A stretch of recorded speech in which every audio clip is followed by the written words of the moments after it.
अल्लाहुम्मा सल्लि अला सय्यदिना व मौलाना मुहम्मद। अल्लाहुम्मा सल्लि अला। हमको इस बात को सबसे पहले गौर करना है कि अल्लाह सुब्हानहू व तआला हमको जो पैदा किया उसका क्या मकसद है। क्योंकि हम ये ईमान रखते हैं, ये अक़ीदा रखते हैं कि कायनात में अगर कोई घास का तिनका भी है तो वो भी अल्लाह बेकार पैदा नहीं किया। छोटी से छोटी चीज़ भी अगर है तो उसका भी एक मकसद है, बड़ी से बड़ी चीज़ है तो उसका भी एक मकसद है। बेमकसद अल्लाह ने कोई चीज़ पैदा नहीं की। फिर इन तमाम मखलूक़ात में आप जानते हैं कि अल्लाह सुब्हानहू व तआला ने 3 मखलूक़ात को सारी मखलूक़ात पर फजीलत दी। वो कौन है? इंसान, फरिश्ते और जिन्नात। ये 3 मखलूक़ात को दीगर सारी मखलूक़ात पे अल्लाह ने फजीलत दी। फिर इन 3 मखलूक़ात में भी अल्लाह सुब्हानहू व तआला ने इंसान को इन दोनों पे फिर फजीलत अता की और इसके बारे में फरमाया कि मैं इसको अपना खलीफा बनाने वाला हूँ इंसान के बारे में। तो अब सबसे अफजल मखलूक इंसान है, सबसे आला मखलूक इंसान है और सबसे बड़ा दर्जा अल्लाह के पास इंसान का है। तो इसको बेमकसद तो पैदा नहीं किया जा सकता, इसका कोई मकसद न हो ऐसा तो नहीं हो सकता है। चुनांचे हमारा जो ईमान है वो यही है, अक़ीदा जो है वो यही है कि अंबियाए किराम अलैहिमुस्सलातु वस्सलाम सबसे अफजल व आला है। अंबिया से बढ़कर, अंबिया के बराबर कोई और जमात नहीं हो सकती। फरिश्तों में भी जो मुक़द्दस फरिश्ते हैं उन तमाम फरिश्तों से भी हमारे अंबिया किराम अलैहिमुस्सलातु वस्सलाम सबसे अफजल व आला। फिर इन तमाम अंबिया किराम अलैहिमुस्सलातु वस्सलाम में हमारे हुजूर पाक अलैहिस्सलातु वस्सलाम सबसे अफजल व आला। ये अहले सुन्नत व जमात का अक़ीदा है और यही सहाबा का अक़ीदा था, यही ताबईन का, यही अइम्मा का, यही तमाम बुजुर्गों का अक़ीदा है। तो इस तरह से बतलाया गया कि देखो ये तो है, लेकिन इसमें जो फ़र्क़ मरातिब बतलाए गए वो ये कि नबी सैयदना आदम भी हैं, रसूल सैयदना आदम भी हैं, हज़रत नूह भी हैं, हज़रत इब्राहिम भी हैं। ये अंबिया का सिलसिला हज़रत सैयदना आदम अलैहिस्सलातु वस्सलाम से लेकर हमारे हुजूर पाक अलैहिस्सलातु वस्सलाम तक जारी रहा। कितने अंबिया तशरीफ़ लाए सही तादाद तो नहीं बतलाई गई, लेकिन एक कसरत को बतलाया गया कि 1.25 लाख 1,80,000 ऐसे बतलाया गया। लेकिन हमको हुक्म दिया गया कि तुम ये तादाद पे नहीं, जितने भी अंबिया अल्लाह भेजे उन सब पे हमारा ईमान, न कोई छूटने पाए न कोई गैर दाखिल होने पाए। अल्लाह जिसको भेजा वो हमारे नबी हैं।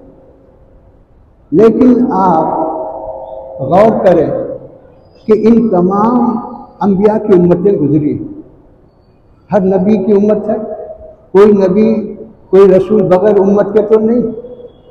लेकिन इन तमाम उम्मतों में अल्लाह सुब्हानहू व तआला ने इस उम्मत को जो अज़मत दी, जो बरकत दी और जो फजीलत दी क्या है कि कुंतुम खैर उम्मतिन उखरिजत लिन्नास, कि तुम सब उम्मतों में सबसे बेहतर उम्मत हो, सबसे अफजल उम्मत हो, सबसे आला उम्मत।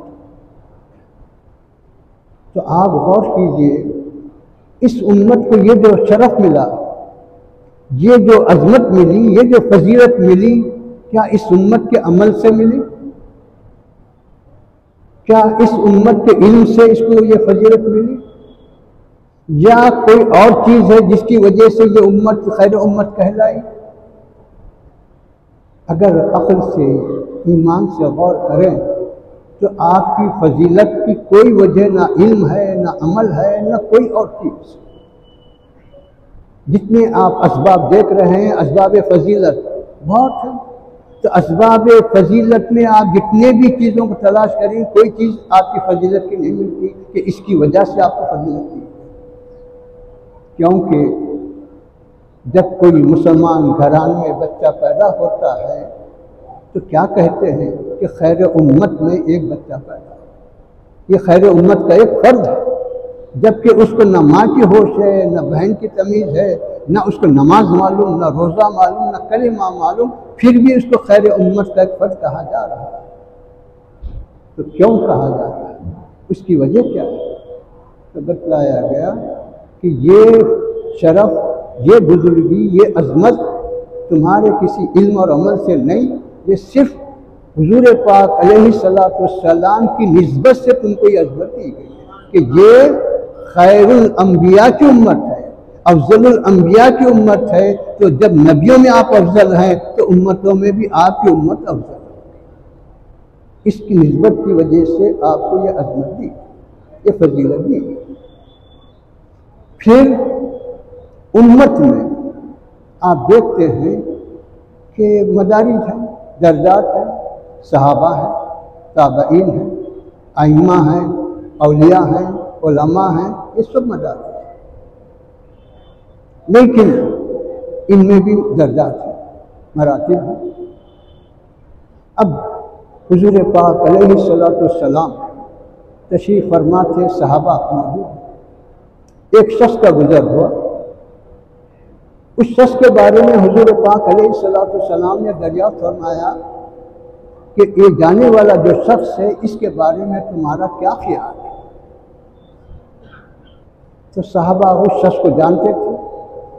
सहाबा ने अर्ज़ किया कि हुजूर, ये ऐसा अपनी कौम में, अपनी जमात में, अपने माशरे में ऐसा बुलंद बाला शख्सियत रखने वाला है, एक ऐसी अजमत रखने वाला है कि जब इसकी कोई बात सामने आए तो उसकी बात को रद्द नहीं किया। अगर वो किसी को पैगाम भेजे तो उसका पैगाम रद्द नहीं होता। ये उसकी शान है। हुजूर पाक अलैहिस्सलातु वस्सलाम खामोश हो गए। फिर और एक शख्स का गुजर, उसके बारे में भी फिर आपने दरियाफ्त फरमाया कि ये जो शख्स जा रहा है, इसके बारे में तुम्हारा क्या ख्याल है? तो सहाबा ने अर्ज़ किया कि हुजूर, इसको कोई पहचानता नहीं, इसका अपनी कौम में, अपनी जमात में कोई मकाम नहीं। ये कोई बात कहे तो इसकी बात कबूल नहीं, कोई पैगाम दे तो इसका पैगाम भी कबूल नहीं होता। हुजूर पाक अलैहिस्सलातु वस्सलाम सुनकर फरमाया, देखो तुम पहले शख्स के बारे में ये बात कहे, दूसरे शख्स के बारे में ये कहे, लेकिन याद रखो कि ये जो दूसरा शख्स है, ये अल्लाह के पास सबसे बेहतर है। अल्लाह के पास इसका दर्जा बड़ा है, अल्लाह के पास ये मकबूल है। उसके बाद बात तो हो, लेकिन इस हदीस से पाक का मतलब क्या है, इस हदीस से पाक की वजाहत क्या है? तो बताया गया, जैसा अभी हमारे पाशा से आपने समाअत फरमाया कि अल्लाह वालों का जो भी काम होता शोहरत के लिए नहीं होता, दुनिया के लिए नहीं होता, अल्लाह के लिए होता है। तो इस हदीस से पाक से क्या साबित हो रहा है कि दुनिया अगर किसी को बड़ा समझे तो वो उसका बड़ा होना ज़रूरी है। दुनिया के पास दुनियावी एतबार से कोई बड़ी शोहरत रखता होगा, बड़ी शख्सियत बन गया होगा, कुछ भी होगा, लेकिन खुदा के पास उसका क्या होगा? दुनिया उसको कुछ ना समझे, दुनिया के पास उसका कोई मकाम ना हो, लेकिन खुदा के पास उसका मकाम बुलंद है, तो वो काबिल क़द्र, वो अजमत वाला है, वो फजीलत वाला है। तो मेयार दुनिया नहीं है, मेयार खुदा की रज़ा है, मेयार खुदा की महबूबियत है, मेयार आखिरत का मामला। आखिरत में कामयाब है तो वो कामयाब है, खुदा के पास मकबूल है तो वो कामयाब है। दुनिया रद्द करे या कबूल करे उसके ऊपर। इसी वजह से हदीस शरीफ में आता है कि अल्लाह के चंद ऐसे मकबूल बंदे हैं, ऐसे महबूब बंदे हैं कि उनको नूर के मीनारों पर बिठाया और उनकी कैफियत को देखकर अंबिया भी रश्क करेंगे। क्यों कि ये नबी भी नहीं है, लेकिन उनको ये मर्तबा जो मिल रहा है तो वो कौन हो? तो वो उम्मती जो अल्लाह के लिए मेहनत किए, अल्लाह के लिए कोशिश की, अल्लाह के राह में उसको राज़ी करने के लिए अपना सब कुछ कुर्बान किए।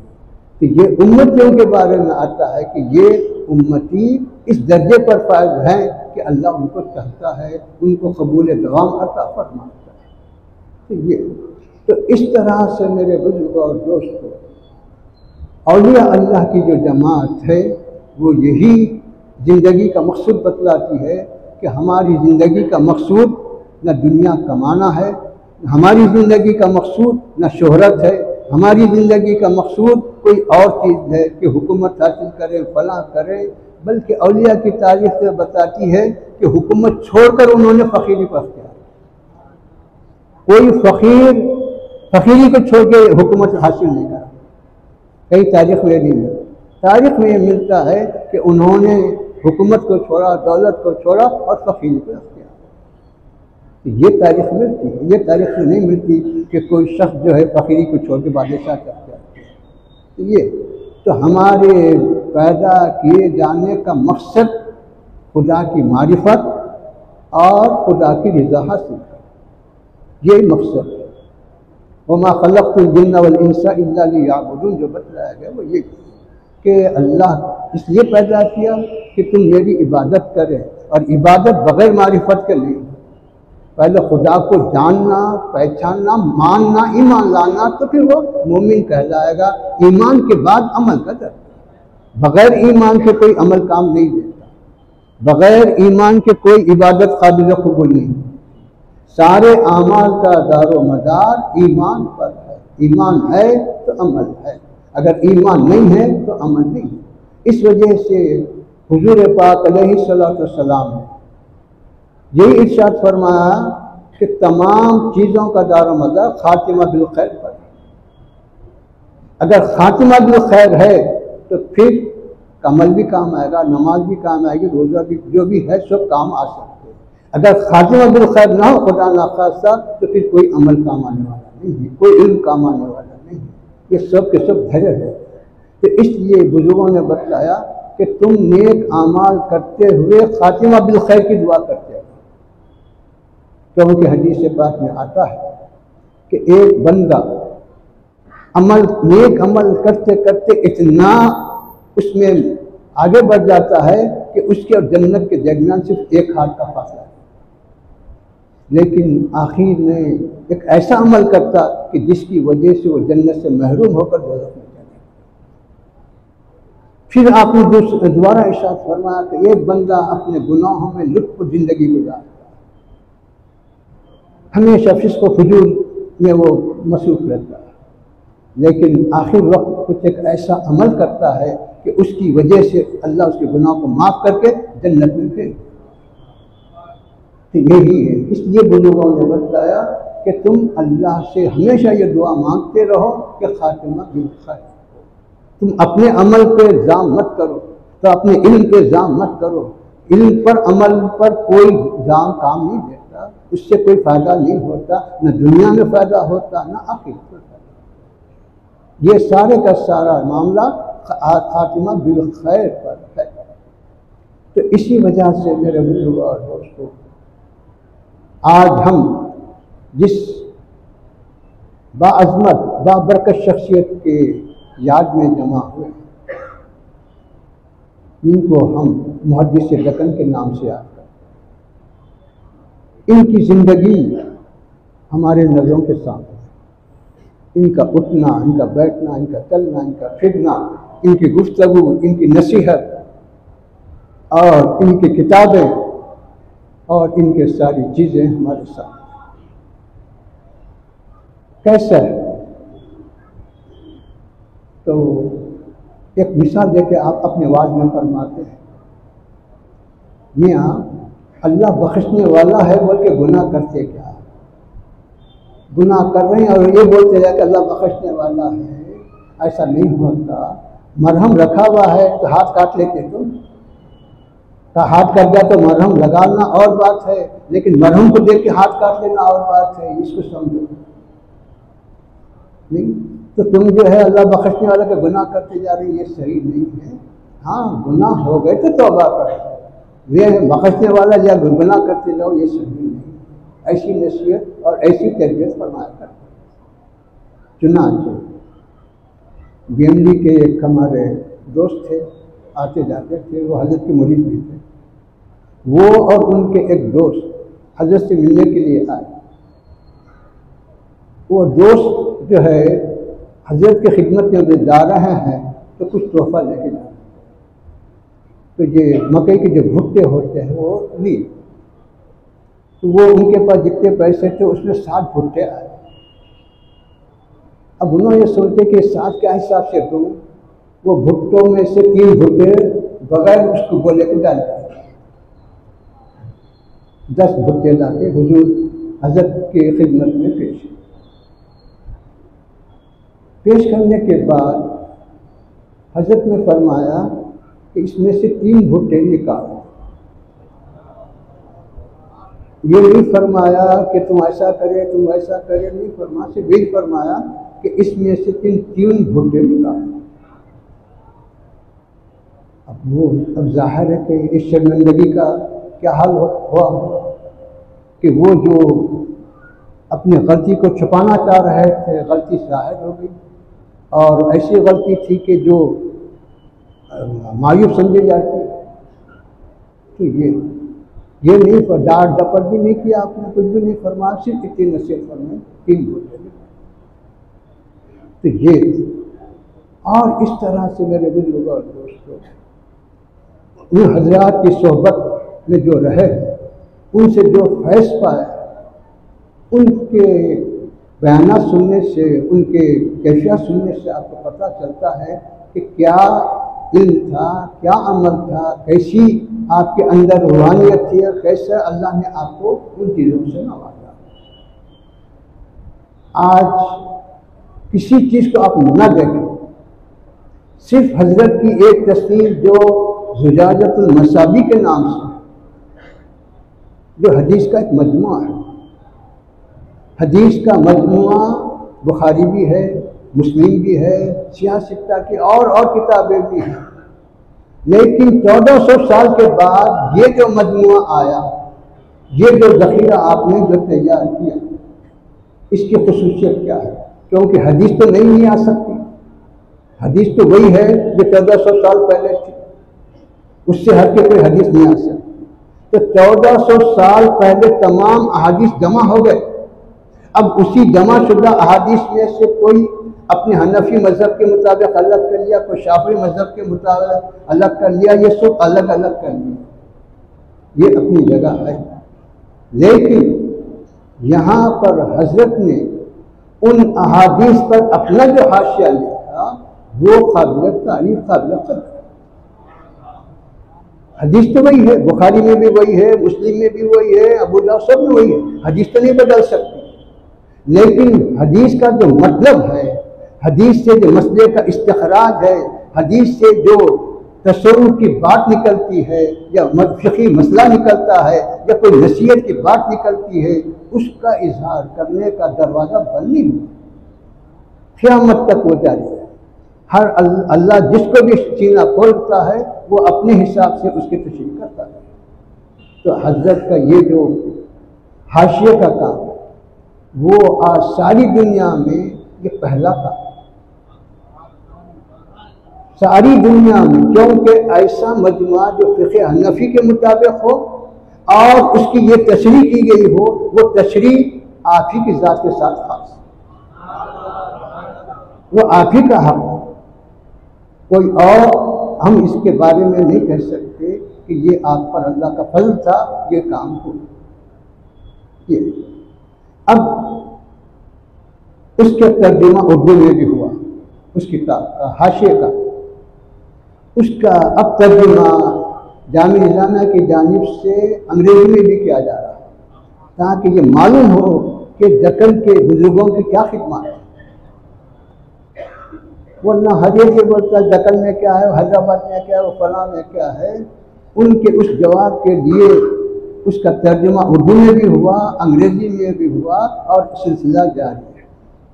इंशाअल्लाह हर साल एक एक दिल का तर्जुमा होते जा रहा और आपके सामने आता जा रहा। और तर्जुमा एक मेयारी तर्जुमा, ऐसा नहीं है कि बस मुख्तसर से मालूमात होनी। असल जो तर्जुमे की खूबी है वो हाशिए की खूबी, हाशिए का तर्जुमा जो कि हदीसों का तर्जुमा तो कई ज़बानों में मिलेगा, उर्दू में भी मिलेगा, अंग्रेजी, फारसी, हर फ्रांसीसी हर में मिलेगा, लेकिन हाशिए का तर्जुमा नहीं मिल सकता। ये तो इस तरह से मेरे बुजुर्ग और दोस्तों, इन बुजुर्गों के इल्मी खिदमत, इन बुजुर्गों के जो है अमली खिदमत, अमली खिदमत कैसी है, क्या है, आपको मालूम है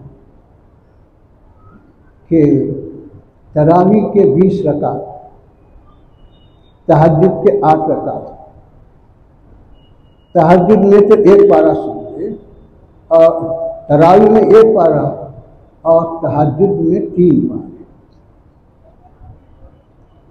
92 साल की उम्र है, 90 साल, 91 साल, 92 साल की उम्र, लेकिन कभी हम बैठ के नमाज पढ़ते हुए नहीं थे। हालांकि नफिल नमाज बैठ के पढ़ने की इजाजत है और उसमें कोई शरीयत में रुकावट भी नहीं। कभी कुर्सी पे बैठ के भी नहीं देखे, कभी जमीन पे बैठ के भी हमने नहीं देखे। 3-3 पारे खड़े रह के सुन रहे, तहज्जुद में सुन रहे। और आप हजरत की शख्सियत को अगर देखें तो बिल्कुल नहीं, बिल्कुल दुबले पर। चलो बहुत ताकतवर जैसा पहलवान होते हैं जवानी में होता है, फिर जब सज्जे से उठते तो मिंबर के बाजू ही आप खड़े होते थे। कभी कभी हम ये देखते थे कि कहीं झोंक न निकल जाए, बिल्कुल हाथ मिंबर की तरफ बढ़ाते, लेकिन कभी हाथ लगाते नहीं थे, वैसे ही उठ जाते। ये जो चीज़ें हैं, ये जो रूहानियत है, ये आंखों देखती है। आज क्या हुआ, मस्जिदों में आप देख रहे हैं कि कुर्सियों की लाइन लगी हुई। क्यों है? दोनों बीमार हैं, उनको ये है, उनको ये है, उनको फला है, कुर्सियों की लाइन लगी हुई। लेकिन हम वहाँ देख रहे हैं कि ये कुर्सी भी नहीं, कोई कुर्सी नहीं। ये फिर इसी तरह जो है बहुत सारे आमाल को हमने देखा। हमारे उस्ताद मोहतरम हाजी मुनव्वरुद्दीन साहब अलैहिर्रहमा खतीब मक्का मस्जिद थे। वो और मैं ईद के दिन ईद मुलाकात के लिए गए हजरत के पास। उस वक्त हजरत ज़ोहर की नमाज के लिए वज़ू फरमा रहे। उस दौरान मुलाकात हुई तो कोई और गुफ्तगू नहीं हुई, कोई और बात नहीं हुई। क्या फरमाया कि ये हजरत खतीब साहब से एक ही बात फरमाई कि मौलवी साहब, आपकी नमाज ये सब अपने अपने हिसाब से बराबर है, लेकिन मुझे 2 रकात नफिल पढ़ने के लिए जो वक्त मिलता है उसमें ज़रा कमी हो रही है। थोड़ा सा आप तवक्कुफ कर लें तो 2 रकात नफिल भी मैं पढ़ ले सकता हूँ। अब आप बतलाइए कि नफिल का मतलब क्या है? फ़र्ज नहीं है। नफिल का मतलब क्या है? वाजिब नहीं है। नफिल का मतलब क्या है? वो सुन्नत भी नहीं। लेकिन फ़र्ज तो खुदा, वाजिब तो खुदा, सुन्नत तो खुदा, नफिल को भी छोड़ना नहीं चाहिए। नफिल का भी एहतमाम है कि आप ज़रा थोड़ा सा 1-2 मिनट तवक्कुफ़ फरमाएं दुआ करने में, तो मुझे 2 रकात नफिल पढ़ने का मौका मिल जाए। तो ये तो मेरे बुजुर्ग और दोस्तों, इनकी ज़िंदगियों को देखने से आपको पता चलेगा, इनके हालात के पढ़ने से आपको पता चलेगा कि इनकी ज़िंदगियाँ कैसी थी, कैसे रोशन ज़मीन थे और कैसे इनके जो है मामला थे। मेरे एक दोस्त अपने वालिद के साथ हजरत से बैत करने के लिए, लेकिन उससे पहले कभी हजरत से मुलाकात भी नहीं थी, कभी गए भी नहीं थे। जब बैत करने के लिए गए, अपने बैत का इरादा जाहिर किए, तो हजरत ने फरमाया आप हजरात पहले से किसी से बैठ किए हुए हैं, उनकी इजाज़त लेके आए। वो किससे कर रहे थे, कब कर रहे थे, ये भी नहीं। तुम लोग पहले मुरीद थे क्या, नहीं थे क्या, अब मेरे पास पहले मर्तबा आए क्या, कुछ नहीं। बस एक ही बात फरमाई आपने कि आप लोग पहले से किसी से बैठ किए हुए हैं, उनसे इजाज़त लेके आए। तो अब आप अंदाज़ा लगाइए कि ये किस मर्तबे की बात है, किस शान की बात होगी। ये नहीं फरमाया चलो आ गए, आने तो अच्छा है, ये है वैसा है, कुछ नहीं। बस तो ये है रोशन जरिया, ये है अल्लाह का फज़ल, ये है उनका अल्लाह के पास मकाम। ये तो ये सब चीज़ें हमने आंखों से देखी, अपने कानों से सुनी है। उनकी अजमत जो अपनी आंखों से देखा तो वो तो नहीं, उसको तो झुटला नहीं सकता। जो अपने कानों से सुना वो अजमत को तो इनकार तो नहीं कर सकता। ये अल्लाह का फज़ल है कि हमको ऐसे बुजुर्गों की सोहबत अता फरमाया और ऐसे अल्लाह वालों के सामने बैठने की सादत हासिल। तो ये है। तो मेरे बुजुर्गों और दोस्तों, इन बुजुर्गों की सोहबत में रहने, इनके साथ बैठने का मकसद क्या है? इनके सोहबत में बैठने का मकसद अपनी आखिरत की सुधार है।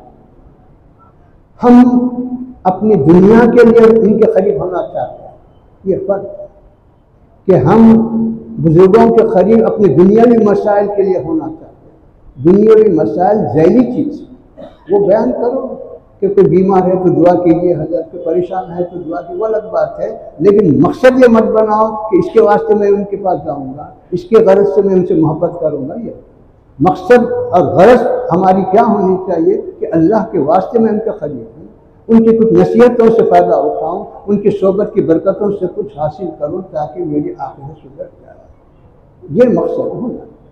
इस मकसद के लिए बुजुर्गों की सोहबत अख्तियार। तो फिर तमाशा करने वाले तो हर ज़माने में रहे, लेकिन बुजुर्गों ने उनका कोई ख्याल नहीं किया, उनकी तरफ कोई तवज्जो नहीं की। एतराज़ करने वाले एतराज़ करते रहे, एतराज़ करने वालों का भी कोई उन्होंने असर नहीं लिया और तमाशा करने वालों का भी उन्होंने कोई असर नहीं लिया। उनकी जो ज़िंदगी का मकसूद था वही मकसूद उन्होंने अपनाया, बराबर उसी पर कायम रहे। इस्तिक़ामत जिसको कहते हैं कि देखने में चीज़ छोटी मालूम होती, लेकिन उस चीज़ पर हमेशा कायम रहना, ये इस्तिक़ामत। इसलिए हदीस पाक में आता है कि अगरचे के अमल छोटा हो, मामूली हो, अगर उस पर मुदावमत की जाए तो वो बेहतर है। एक रात में 100 रकात पढ़ लिए, उसके बाद साल भर बेफिक्र है तो इसका नाम इबादत है। 2 रकात से ही रोज़ाना अगर पढ़ रहे हैं तो वो काबिल कदर है। तो बुजुर्गों की ज़िंदगी में यही चीज़ आपको मिलती है कि वो अपने आमाल में इस्तिक़ामत रखते हैं, अपने इल्म में एतदाल रखते हैं और अपनी सोहबत बाफ़ैज़ से लोगों को मुस्तफ़ीज़ फरमाते हैं। ये उनकी ज़िंदगी का मकसूद है। इसी के लिए उनको याद किया जाता है, इसी के लिए उनकी जो है किताबें पढ़ी जाती हैं, उनकी सवानें सुनी जाती हैं। सल्लल्लाहु तआला अला खैरि खल्क़िही व नूरि अर्शिही व अला आलिहि व अस्हाबिही अजमईन।